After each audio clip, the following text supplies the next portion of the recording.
Hey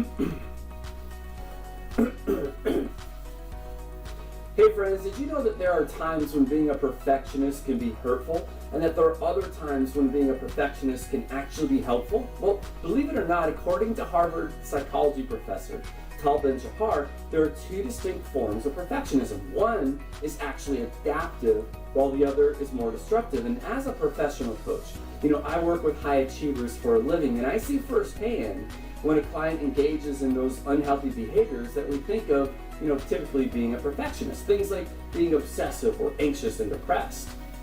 But, there's also the other side of the coin, right? The healthy side, where someone can choose to be intentional in channeling those standards to fuel their growth, right? And when that happens, your focus can shift to achieve over the long run and behave more in alignment with being an optimalist. So a perfectionist fails to embrace reality, while the optimalist pushes themselves to the boundary of what's possible.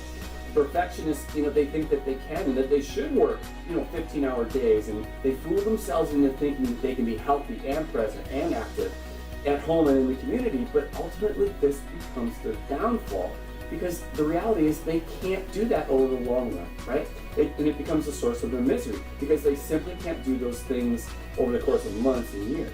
So when they inevitably fall short of those expectations, they beat themselves up and they feel like they're not living up to their expectations. These are the negative effects of unhealthy perfectionism.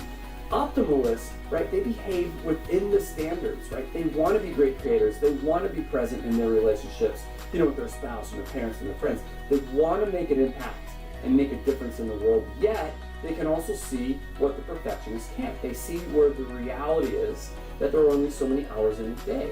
And so they work within those boundaries and those healthy constraints. What it comes down to is being the best versions of themselves within the constraints of those individual realities.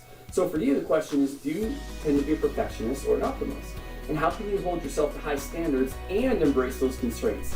Those are important questions to top achievers, because your success is a terrible thing to waste. That's your Monday motivation for this week. So until next week, get out there, get moving, make a difference in the world. And until next time, my friends, I'm Certified High Performance Coach Damien Vanderbilt, your coach for life.